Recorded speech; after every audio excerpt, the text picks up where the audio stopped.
Welcome to All Things for Good, a podcast for mental health professionals who are also individuals of faith. We hope that you gain insight into other specialties, identify some resources for collaboration or consultation, and feel welcome in the discussion. If you have a topic request or would like to be a guest, you can email us at allthingsforgoodpod@gmail.com. And please remember to like, share, download, give us those 5 stars so we can keep bringing you new episodes. We hope you enjoy. Hi, welcome back to All Things for Good. Today we have Janine Pack with us, and I'm very excited for what we're going to discuss, but I'll let Kim introduce her first. Thank you, Ashley. Yes, Janine Pack did her undergraduate work at BYU, and she received her master's in counseling from the University of New Mexico. Her undergrad was in communications, and she has been licensed to work both in schools and in the community, and she has done both. She has worked and in a lot of different settings in different organizations. And in the last few years, she has worked, lived, and breathed teenagers and young adults. Everything from her calling in the church, she was the Stake Young Women's president in Virginia, to her professional work, to her research work, to her work in her own home. She has 4 of her own kiddos who are also teenage and young adults, and she's currently living in Highland, Utah. She's also a very direct communicator. She is very high in her advocacy, and clearly, in just talking to her in a few minutes, getting to know her in her passion for the population she works with. And we're really blessed and excited to be able to have you here, Janine, and have you tell us what you've learned from your experience and your research that will serve these people, that these children, these youth that we love. Thank you for being here. Yeah, thank you for having me. I first saw you, Janine, you were doing a presentation on bridging the gap between adolescents and the older generation. And I'm in that time of my life where I'm taking care of my children and my parents.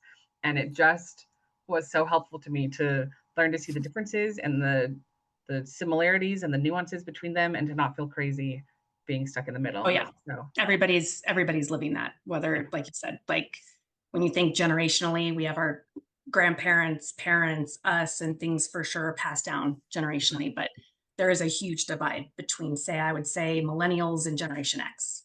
Yeah. With the arrival of the iPhone. Yeah. It's a different world with different languages, and navigating my parents who are baby boomers and my children who are Gen Alpha. I'm like, yes. This is a totally different thing. So I really appreciate it. You named the youngest generation as well, the one that's just coming out. I can't remember what it's called, but I'll look it up. I will definitely talk about it in my presentation, but they are now even introducing what is going to be called for the kids who are just born. Interesting. Like you're presenting at the LDS Kappa conference in October. Yep. You know, which on Thursday. Thursday. Wonderful. I think it's 1 to 2:30. I think it's sometime in the afternoon after lunch. I'm really excited. Yeah, that's a good spot to be in. Yep. People are happy. On this year. What's going to be on? Yeah. So the title is Our Teens Are Not Okay, But They Can Be. And it's very much based on a peer-reviewed journal article I wrote with another professor from Georgia about really actually showcasing Utah teens and how their mental health is on the lower end of the spectrum for the country. And that we found a lot of data that speaks to the fact that it's lack of communication with the younger generation in a way that's effective and connecting, that's contributing to a big part of this mental health crisis, because it's found again and again, especially with suicidal ideation, that connection with adults, parents, grandparents, leaders is a protective factor against suicide. Why? I'm really curious in your research, why is it breaking down? And why is it focused on in that area more so than other areas? A really good question. I think overall we can say, because I try to be as accurate as possible, that there is a divide between the older and younger generations, because the older generation is not used to growing up in a world with technology. I think the biggest thing that I said in the presentation that Ashley pointed out is that the younger generation has information at their fingertips. So they're at a very early age creating their own opinions, their own beliefs. Whereas when I was a teenager, there was gatekeeping on information. And I wasn't looking for newspapers or magazines. I wasn't that teen. So any information that I got that created what I believed in my paradigm was from my parents, my leaders.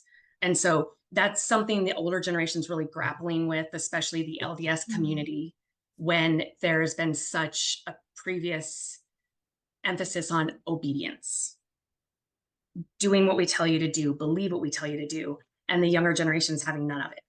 So they're basically very much pushing back, and then they get, feedback, you're being disrespectful, or this is wrong, or you shouldn't be questioning this. And then they know how to give what the adult's looking for, like a nod of the head and okay. But I see especially a lot here in Highland County is teenagers and young adults are leading a secret double life at an early age.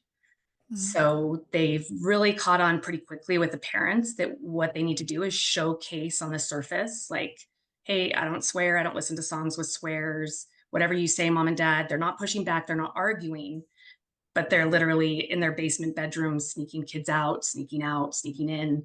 There's a big thing here called kiss count that was not a thing in Virginia. They're just showing up at random high schools with other random teenagers and going up to the canyon and just all making out with each other. Don't know each other, no safety. Parents have no idea, their teens are gone. And so we're not just talking about a communication divide for connection, but it's also the older generation is really having little or no influence on a full spectrum of how to help teens decipher what they're reading online and what they hear, and also safety measures, because teenagers are just notorious for impulsively going up to the canyon with a bunch of random people and not really thinking about, as a girl, who's driving me home, who are these people? So that's why there's a really big need to showcase how important it is for the older generation and the younger generation to work more together. That's terrifying. Yeah. Can I just say, as a mom of a teenager and 3 more coming up, that's really scary. Yeah, it is. I've even written stake presidents about it here as a shout out that they need to watch for this. And many of them have then pulled their bishops and come back and realized that, yes, very much teens are collectively telling themselves what is and is not okay, and are playing the adult game of showing up, passing the sacrament on Sunday, smiley, and then I'm working with their girlfriends who their boyfriends were pressuring them for a blowjob the night before. True story, bishop's son. Oh I believe it's a true story. I work with them when they become adults. They're processing through all of that when they didn't have someone, right? How does the accessibility of information at the fingertips lead to this breakdown of communication and maybe shifting in values? I think the older generation needs to understand that their mentoring capacity has to look different. It needs to be partnering with the younger generation. I think there's this idea that the older generation saw their grandparents sit down and everybody sat around them, just, hanging on to their every word, tell us stories about growing up, tell us what to do, what should we believe? And so there's a lot of thinking and believing and doing the same that's now breaking apart with the younger generation because they're reading about politics. They have friends who identify as LGBTQ. And so it's not going to work to just say, well, that's wrong or that's bad because this is my friend who's hurting that I really care about. And they're also really reading up about a lot of things like even church history, which is causing some questions. And church, if I feel like if the older generation owned more, that it's very hard to bring a religion back to the earth. So of course there was going to be mistakes. People were human. Things could have been handled better. Instead of, I know when I was a teenager, there was this idea you don't look at certain historical because that could ruin your testimony. And my husband and I are big believers that are like, my testimony shouldn't be that weak, that I can't read about actual history and find a way to integrate that with my testimony. And nowadays it's like a red flag in front of a bull to tell teens, don't read this or this. And so now there's this value shift where I think the older generation is reacting out of fear and trying to control information, which that ship has sailed. They need to get on board with understanding and asking questions about what teens and young adults are reading, what their opinions are, where they've got this information, what they're thinking, what they're feeling, what they believe in, why. And that's where their influence is. It can't be one shutting down them looking for information, wanting to know for themselves. They can't react as if a teen's being disrespectful if they push back or ask a question or have a different opinion. And they cannot give out a message that if their teen thinks or looks at something differently than them, that it's wrong and that they're somehow breaking a commandment. Ooh, the weight of that last one, having a different opinion or seeing things differently, is inherently wrong or breaking a commandment or something to be big, just sat with me. I have a client who's going through that. And so the idea of shifting that communication, I feel like we're really seeing that in church culture. If you look at like the For Strength of Youth and how it's gone from checklist to, hey, get to know yourself. And even this more home-centered, church-supported idea where it's get to know each other at home. Who are you actually? And I think it's with the intent of really understanding each other, not forcing someone to be a certain way. But sometimes I think that might be applied differently. It is, and I'm really glad you brought that up, because here in Utah, you know, that came out and they had this whole question answer. Every member of the stake presidency was in a room and you could go and they would talk to this. And I went into the room where it was about piercings, tattoos, and basically, you know, just getting away from that specific no double piercings. And what was interesting to me is I went in there with a lot of teens and young adults, and the stake presidency member proceeded to talk about how even though they changed the wording, it still applies. They shouldn't get tattoos, double piercings. So it was really interesting to me that from my point of view, like you said, Ashley, it's changing the wording so you as an individual can decide for yourself, like make a value judgment of, you know, how you want to approach things like a tattoo, earrings, and then even more, how to build good character in relationships, right? Instead of the word chastity, it's how am I living a Christ-centered life and treating other people like God's children? And it was really interesting to me that instead of really delving into that, it was like, yeah, that changed, but it really didn't. And it was very much a fear response. And I just watched collectively. I'm very much a people watcher, as how the teens and young adults in the room were one by one disengaging. Yeah. Because you could tell in their face, they're like, same old, right? Heard this before. I don't feel empowered in any way. I'm tuning out. Interesting. Versus the option of, let's take this access to information that you have and use it to understand more consequences, ramifications. Who are you? What does, like, let's use that as a tool to help you find what you're most comfortable with. And discuss. That's one of my favorite things, is I run teen processing groups. So what if that stake presidency member had gone up there and been like, I really want to know what you think about this. Why did the church change it? How did you feel about this? Were you surprised? Why? Was it empowering? Like, you start getting some of them talking and you really want to understand, instead of starting with telling them how you see it. It's gold. Yeah. Because they want to feel heard, understood, and then that's where you have influence. If he had started, tell me what you guys think about this.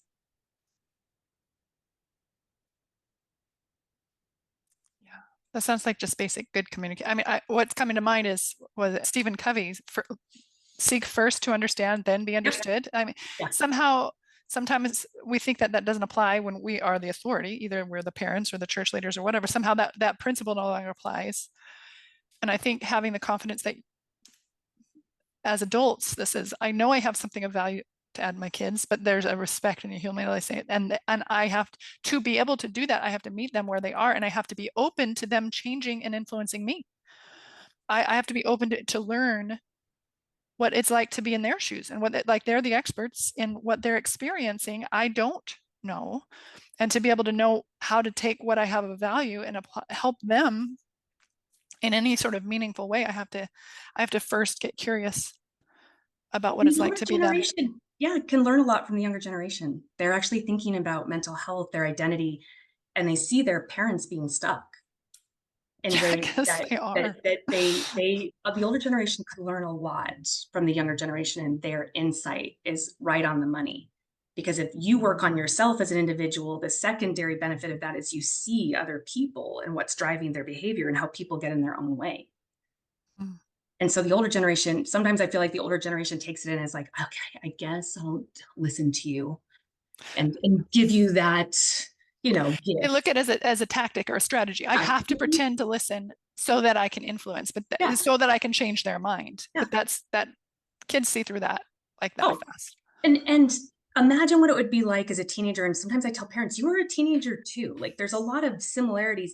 Did you always want to do what your parents said? Did you love it when they talked over you and lectured you? Like, so try to access that and understand that teens have way more information than you had as a teenager. And so when you react in fear or control, you're not going to know what they're thinking. And then why would they come to you if they're struggling with suicide or depression, if they can't even tell you that they think they should be able to date, even though they're not 16 yet? Mm-hmm. I was doing this presentation. My presentation was on how pornography is affecting the generation that's currently in high school and what we can do in our homes to help. And I was having this conversation with, in the question and answer portion, this parent wanted to know their daughter was dating secretly behind their back and how could they get her to stop. And I said, you're not going to like my answer, but I'm going to suggest that you ask your daughter what she thinks about dating and what her values are with dating and what are her own boundaries with dating and what you can do to support that. And they go, well, I mean, she's clearly fine with dating, but I want her to stop. Right. But she's doing it behind your back. So do you want her to continue to do it behind your back, or do you want to be involved in her life? Let's ask some questions, get curious about what her experience is, where she's going, what she's doing, how she feels about it, and what kind of help you can provide her so that she stays within the values that she's setting.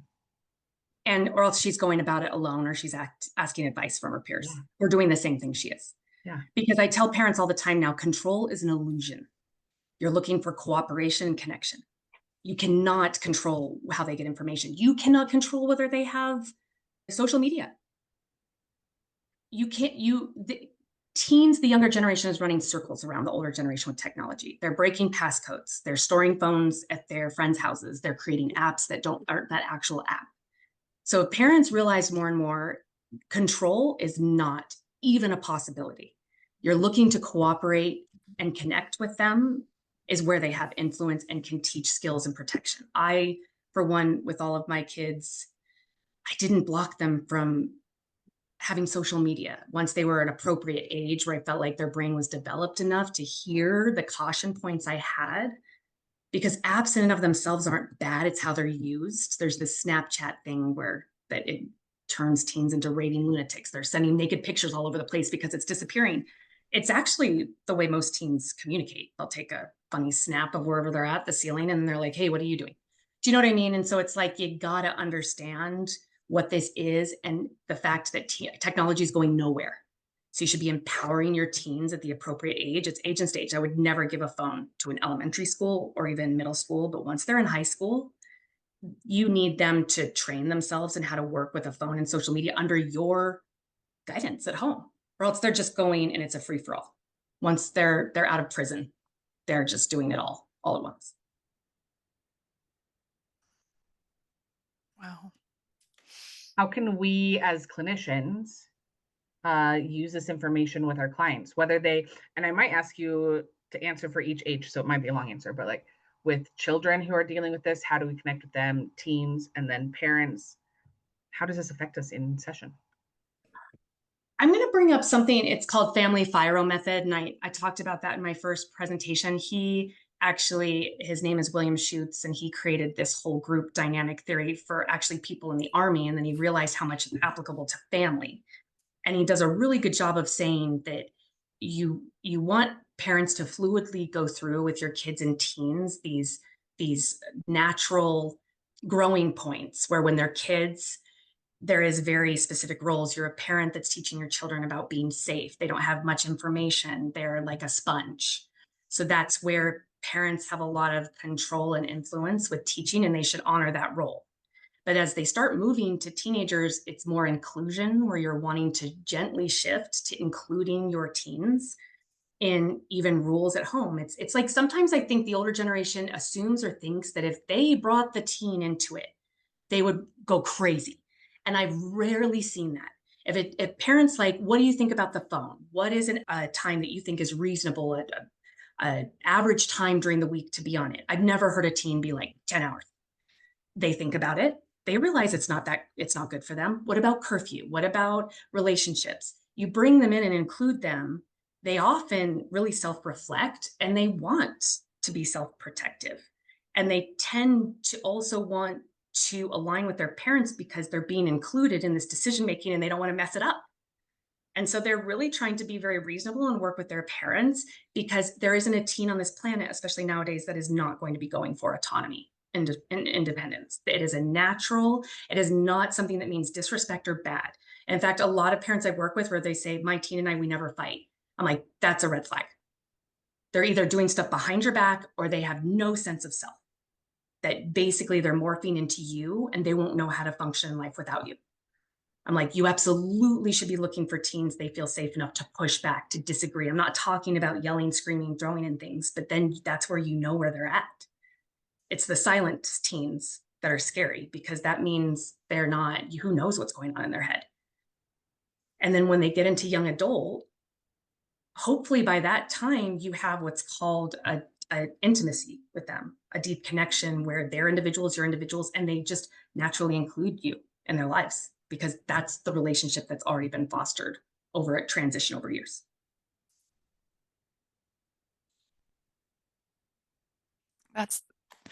That blows my mind. I love this shift into, let's not be afraid of the things that all parents are afraid of, like the conflict with the teenagers or disobedience. We're like flipping everything on its head and saying, let's rethink how we orient towards these young people and give them some credit, and actually have it be a process of transitioning power and agency to them as they grow, rather than I control as much as I can, as much as possible.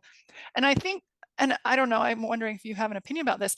We've been kind of trained in this paradigm of the world is getting more and more and more wicked. The world is getting worse. The world is, and there's more and more danger. And in that kind of fear-based, from that lens, we clamp down and say, okay, I need to pull them back. I need to put up more walls and more boundaries and more, rather than saying, okay, the world is getting more, whatever, it's more complicated, it's more nuanced, it's more dangerous, and sure, absolutely more dangerous in a lot of ways, and say, okay, how do I prepare my kid to live in the world? Because they are going to leave my house. They have to know how to manage that. And that doesn't happen overnight. That has to happen as a process. So you can either be actively engaged in empowering them to take that in a way that is, and I guess this is the trade-off, that in involving them, there's a loss of that control, that you have to recognize that they may make decisions differently than you.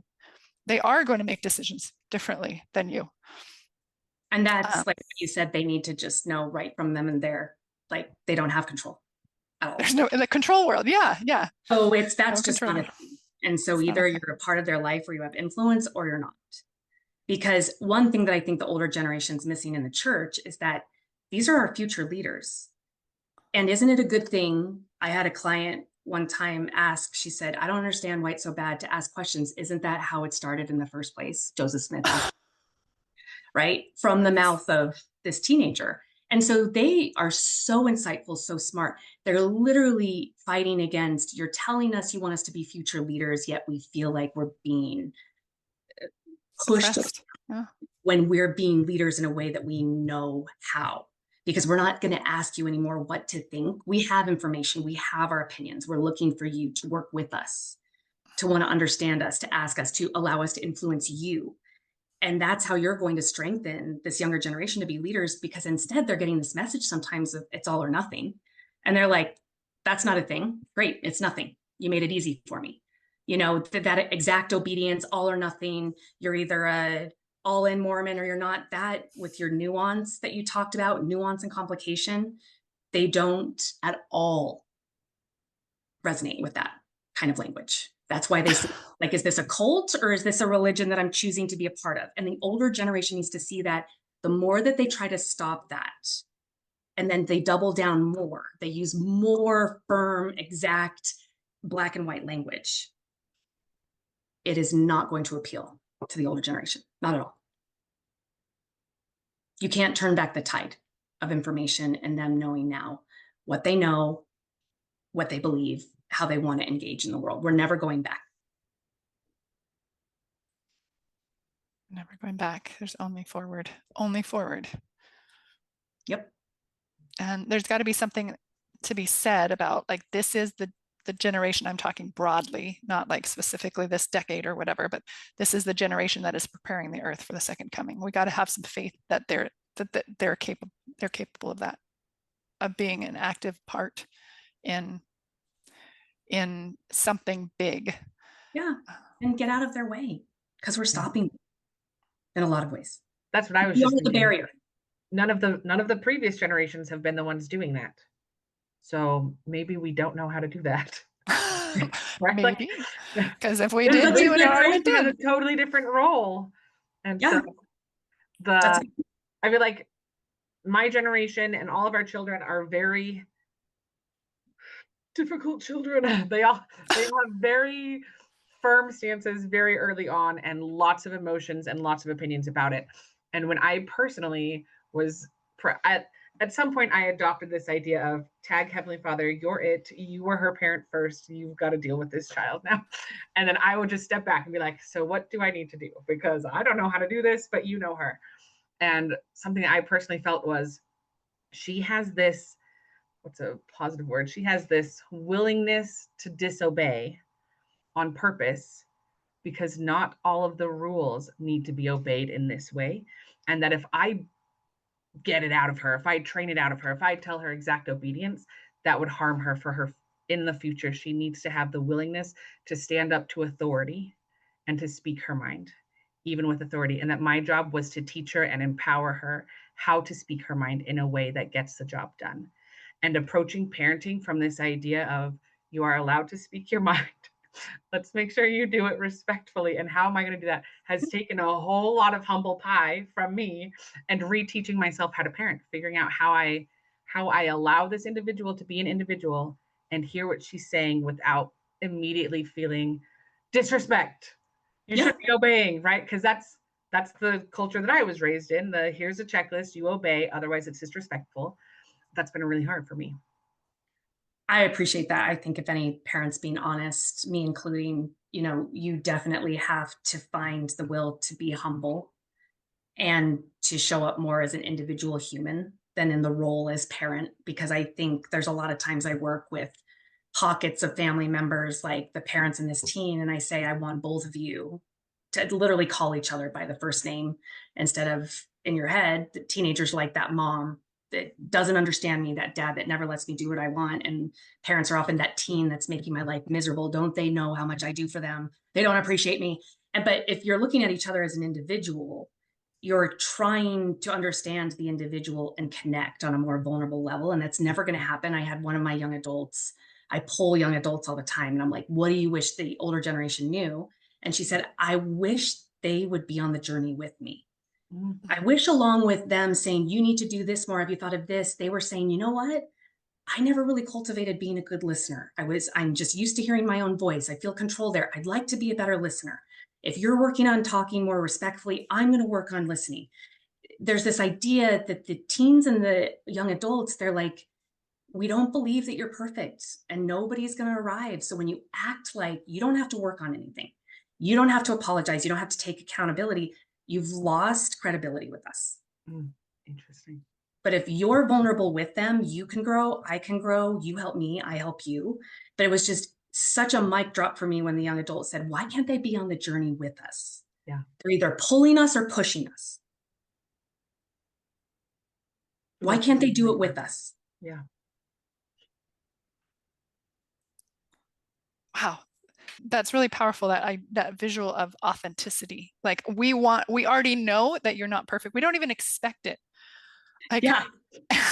We don't expect it. We don't want it. We want truth. We want authenticity. And as soon as you as soon as you step away out of connection and try to be something that we know that you're not, then you've lost credibility and now you have no influence. Whereas they're actually eager to give you influence. They're asking, let us influence you. And we are eager to be influenced by you. But you have to be safe. It sounds like they just have this intuitive sense of you have to be emotionally safe. You have to be relational, or I don't want to engage in a relationship. You hit it on the money. If they could come and be a fly on the wall, right? I think teenagers are really scary to a lot of people, and I just adore them. The angst, the attitude, but it's amazing to me how they completely transform. I haven't had a session yet where once I've developed a relationship and I've listened to them, that I've pushed back or suggested something that they were like, no, screw you. Because if you just first, what do you think about this? And they're kind of like, you really want me to tell you? And I'm like, I absolutely want you to tell me. And I can empathize with their position. It even makes sense. Of course, you're not going to want to talk to your parents if you feel like you get in trouble by being honest. I think they're expecting you to be like, well, they're your parents. So, but I'm like, you can't make the younger generation have a connection with you if you aren't connecting with them. And they open up, they allow influence, they have such amazing insight. They have a grasp on things that the older generation never has. So why aren't we celebrating that more? Imagine the kind of leaders they can be, already having insight into themselves, into other people, being willing to work on ways that they're getting in their own way. I work with so many teens and young adults that are realizing their parent's parent was probably undiagnosed bipolar, but lived in a time where you don't talk about that. You pretend crazy is normal. And I don't mean to be derogatory, but I feel for the older generation where they were literally white knuckling it. There's so many of my clients, like I have 3 young adults who were recently diagnosed with bipolar 2. And you look up, they're like, I don't think there's bipolar in my family. And I asked their mom, can you tell me your family history? And she says, I'm pretty sure my dad was bipolar because he would be gone for a month at a time and then come back. And he was up, down, sideways, yet he didn't get help and he was undiagnosed. Imagine living through that. And the younger generation is like, I'm not trying to protect. I just want to know what's going on. Knowledge is power, so I can work on it. The older generation can learn so much from that. They come with an emotional intelligence. It's weird that with technology, which seems like in a lot of ways it's eroding the emotional intelligence, but it comes also with this inherent, like this generation of, I expect you to relate to me in this much more sophisticated way than we have seen in past generations and between generations. Do you know why? Why I would conversation with my dad recently where he was talking about how the phone and things, what he's found, he's a very successful businessman, but he's noticed that he literally said the younger generation's lazy. They don't follow through on things. They don't work hard. They don't know how to advocate and be taught and learn. And I said, that's because the older generation, if they're on their phones all the time, what's the first opportunity they have to talk, to listen? It's with the older generation. And if we're not giving them the opportunity to be listened to be valued, then it's really on a lot of us. We can't just throw up our hands and say they're lazy when we're not even giving them the opportunity to experience what it feels like to engage with a flesh and blood person that really cares about what they're thinking. Imagine how powerful it is for an adult to say, no, really, tell me how I'm getting in my own way. Why won't you listen to me? And they say, well, you do this and this. You're like, you know what? I'm going to think about that. You're probably right. Instead, they're going to their phones because they're not being engaged enough. I told my dad, like, that's our fault. Of course, they're being lost in the phone, but if they're isolating more and socializing more through their phone, but we as a parent are right there in their sphere, we're missing an opportunity to give them the opportunity to engage in a flesh and blood conversation where they feel seen, understood, and heard, and then nothing replaces that experience. Oh my gosh, they're coming to us so hungry. That's what I hear you saying, is they're hungry. They're starving for this. Yeah, they are. And they will soak it up when we give it. Yeah, they will. Whereas in other generations, they were eager to get out and experience the world. Like, what's out there? I want to get out of the house. I don't want to hear it. No, they're starving for connection. Yes. They've been bombarded by all sorts of stuff that's in the world, and they want what's available in the home. They want the connection that's available. Wow. That's wow. Yeah. That's powerful. If we're working then with adult parent or grandparent clients, what can they do to engage the younger generation in a conversation and to provide that connection? Because so often I'll see the two generations just, I don't know what to talk about, or they always, so how do they navigate that? So many things. I have a social media page where I was like, 3 things to get teens to talk to you. One of it's timing. There's so much missed where parents are imposing talking when they want to, and historically worst time after school. So kids walk in, they're maybe dealing with that friend that sucked, they didn't do well, and the parents right away, how was your day? Or even, what'd you do on that test? So what do you have, and teens shut down. They really like to talk late at night. Like I've had to tell my husband, dude, I am totally open to sometimes going to bed late. If they want to talk and that's when they talk, I'm there, because they need to have that autonomy to feel like it's not being imposed on them. The second thing is so getting on their level to understand their world. I have an instant connection with teens when I get involved in what they're interested in. I've made a point of reading a lot of YA literature. I watched Summer I Turned Pretty. I watched Outer Banks, because not just for my clients, but my own girls way into this. And I'm like, so first off, I hear a lot of adult parents out here being like, don't watch Outer Banks. It's like the equivalent of a rated R movie. False. There's no nudity in it. There's not, it's like teenage melodrama. And so I'm literally watching this with my daughter and I'm like, oh my gosh, I do not like him. And she's like, oh my gosh, he's so hot. He's my favorite character. I'm like, yeah, but he's psycho. So I'm literally talking to her. Like, I'm not sitting there going, this show is so inappropriate. Why do you even like watching this?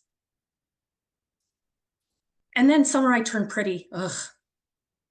Like the whole time I was like, Olivia, Belly sucks. And she was like, no, she doesn't. She doesn't. And now this season, she's like, Belly sucks. I'm like, I know, right? So you're on their level. You understand K-pop Demon Hunter. You understand their books, their shows, their music. It's so easy. I have such an instant connection with clients where I'm like, what music do you listen to? And you can tell they're like, you're not going to know it. And they say it. I'm like, oh, I like them. This song, right? And they're like, and then the other one is so much about how you ask questions matters. My 16-year-old is like, you guys would adore her. She's fierce. She's a protector of people. She knows her own mind.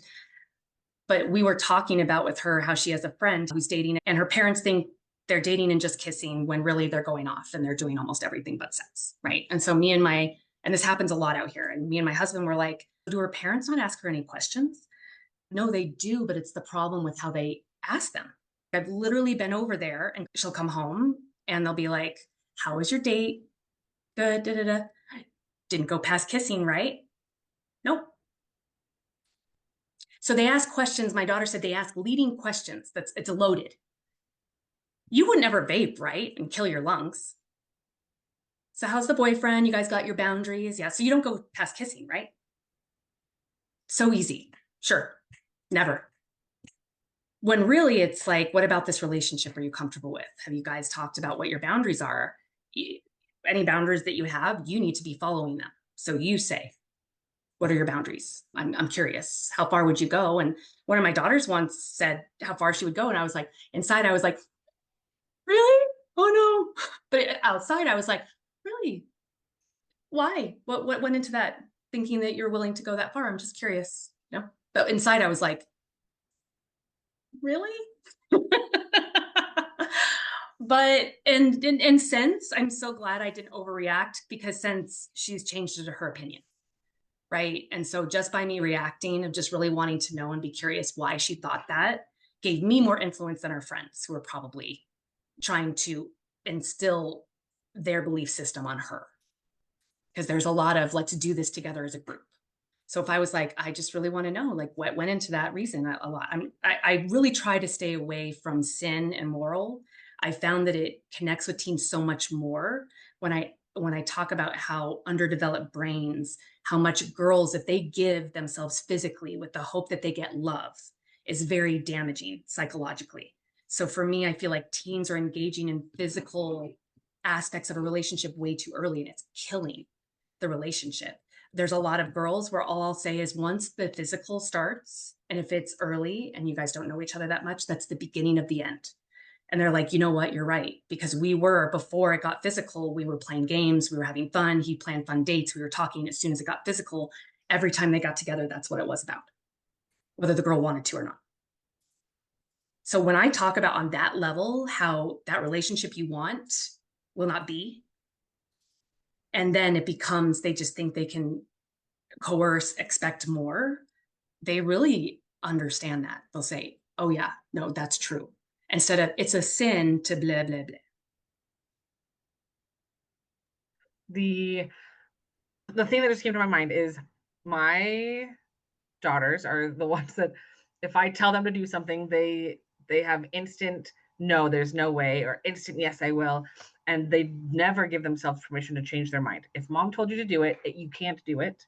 And therefore you can never do it. So whether it's eat breakfast or get dressed or whatever, we have to have very cooperative conversations, because if I tell them, it's never going to happen. So what I heard is you were talking about how you talk to your daughter about what are your boundaries and how did you come. The curiosity that is in there gave her the permission to then change her mind when she wanted to be different, versus if you came in and said you can't do that, at least in my experience, you can't do that or don't do that, then even if at some point she individually felt differently, that I have to be different than what my mom's saying might have with my kids would have prevented that change from being allowed to happen internally. I love that. That's such a good point. It's literally parents are creating, who is your teen going to fight against? And I think parents take that position almost every time. Mm-hmm. But if you are like, you don't need to fight against me. I'm not a threat. I respect your autonomy, especially age and stage. I can't tell you how many parents are like, what do you mean at 11? I'm like, age and stage, appropriate age and stage. You're talking to a 16-year-old, you should be asking them what their physical limits are. And you should be curious, and you should be telling them how, especially if they're a girl, they need to be double careful. Guys are bigger and stronger than them, so they better know where it is and why. So they own it and protect themselves, because if they don't know, and it's the heat of the moment, 70% likely they'll go along. Yeah. Because they don't want to hurt his feelings, make him angry. So that's why the empowerment part is you don't want to be the one taking the space to fight. Save that for some of their peers when you show them, oh, I was just thinking, and then psychologically, I just want you to be, protecting yourself. Remember, guys are bigger and stronger. And then when they have a girl say, well, he's your boyfriend, like if he wants to go that far, and then they can say, yeah, no, that's objectifying me. So if they're not fighting with me, like you said, Ashley, they'll save that for their peers and they'll own it. Yeah. Very cool.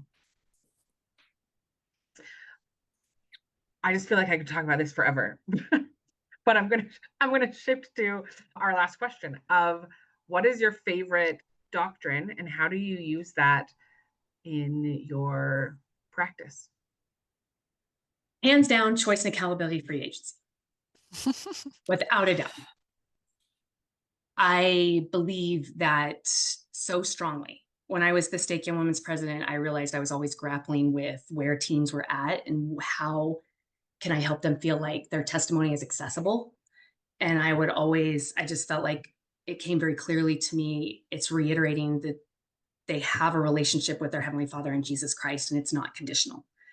And that they see them in a way that they're the only ones that can see to the heart of who they are. And so no matter where you're at, what decisions, what you're struggling with, Heavenly Father and Jesus Christ are always accessible to you, especially when you're struggling, especially when you make a choice where you regret. And then just how empowering that is for them to realize they're here as individuals with a relationship with Heavenly Father and Jesus Christ, and they're supposed to exercise their agency and their choice and accountability so they can own their own spiritual identity. Because that's one of the core parts. That's something sometimes with parents, I'll just ask them questions and their answers, I'll literally say, that sounds more like Satan's plan. No offense. But when you're basically saying, no, I will only pay for their school if they're going to church and you're basically saying, I'm not paying for your wedding unless you get sealed in the temple. You're basically saying you will do the right thing and I will make you. I was like, who does that sound like? Versus their choice, their accountability, their spiritual identity. And the journey might take them to different places. They're not yours. You don't own them. You're supposed to be a guide, a mentor, a connection. And if you know you reasonably showed up for them to the best of your ability when they're teenagers, you tried to love them, you admitted you weren't perfect, you tried to learn from them, they learned from you. When they're young adults, sit back and allow them to live their life and be there as a support, and the journey goes on and on and on. So when we see they go a certain direction, and then we're like, that's it. I was going to leave it up to you, but now I'm not, because you made this choice that I thought was like my ultimate fear. You left the church. Oh no. There's not ever a caveat to choice and accountability and free agency. It's always there. We should never try to take it away. I like saying amen. I was just going to say that. Amen. Amen. Oh, what a great application of that gospel truth. And I can easily see how using that in practice, whether you're using the gospel or not, as you're sitting with these young adults, just talking about the empowerment piece of, no, you have a right to choose. You're also going to have the accountability of that choice, but you have your agency. Here's what I love that. Very cool. I love it too, because I like my agency. Yeah, but I just love it. I love the younger generation. I love the older generation too. I do see where there's a lot of missed opportunities where the older generation could be enjoying the younger generation more, having influence, and vice versa. Yeah. It doesn't have to be such a chore and a stress and a do or die all the time. That's a beautiful way to look at it. To say, you know what, we have these beautiful gifts that we have to offer to each other. Why aren't we taking advantage of the opportunity that is here because of our differences, rather than fighting against it? Yeah. It's just the fear of the unknown. If people realize more and more, it won't stay unknown forever. If you try to understand why it's not working, and then you're committed to doing proactively something different. Ooh, I like that. I'm just thinking about, like, these kids are unknown, and I don't know how to do all the fear of the unknown. If I proactively engage and want to learn, it's not going to be unknown anymore, because I'm learning with them. It'll feel natural. Yeah. And they want that. The older generation needs to be open to that influence and seeing where they need to change, because I do tell my teen young adults a lot that they probably sometimes have more power changing and shifting the relationship with their parents than they do. And teens are always shocked by that. I said, your parents are very stuck in their ways. You're the one who's here. You're the one who's here, and know that all your peers go to therapy as well. It's normalized. It's even built up. So you're really trying to actively figure out who you are, why you think the way you do. And so you have a secondary gift of recognizing where your parents are wonderful and have a strength, but also get in their own way. I see that boldness that we talked about in the bio. You're like, I'm just going to tell you how it is. Like that's, but in a way that's very positive. There's an integrity in it. You can just say, hey, this is happening. And you can have more joy with your team. Yeah. And that means more joy in your life. And who doesn't want that? I say to parents all the time, isn't growth an opportunity to create a better quality of life? Why wouldn't you want that? Very cool. It's great. I love them. Love them all. So cool. Thanks for coming and sharing your passion and your love with us today. I know. Wonderful. This has been amazing. I feel so inspired. I'm like, I'm going to go hug my team right now as soon as we finish. Thanks for being you. You're pretty awesome. Thanks. I appreciate it. I'm excited to speak, and I'm here. Anybody needs anything. I am truly passionate about this topic, and I'm trying to change a culture. I love that. If there are clinicians who are interested in collaborating or talking with you and getting some insight, how can they reach you? So I have a website. It's packmentalhealth.com. I also have a Instagram page that's JPAC Mental Health. And I just joined Zion Lab, which is getting other leaders, LDS, to try to discuss and talk. I don't know if you guys have heard of that. I think there are people trying to gather people together to have these conversations and connect. And I think I'm so open to doing that more and more, because I really do want to change a culture for the better that will benefit the younger and older generation. And just so you guys, if you wanted to know the book I was talking about, it's by Jana Reese. It's called The Next Mormons. The Next Mormons, How Millennials Are Changing the LDS Church. It's a really good book. And it's unprecedented. She really took straight data to inform on social changes. Very cool. I'll have to look into that. We will link all of the stuff in the bio so that people can find you and connect with you. And then we'll see you in October. See you guys in October. Thank you for your work. Thank you. Oh, yeah. Oh, Thanks yeah. for being here. Thanks for having me. Really appreciate it. Looking forward to meeting. We'll see you guys in person.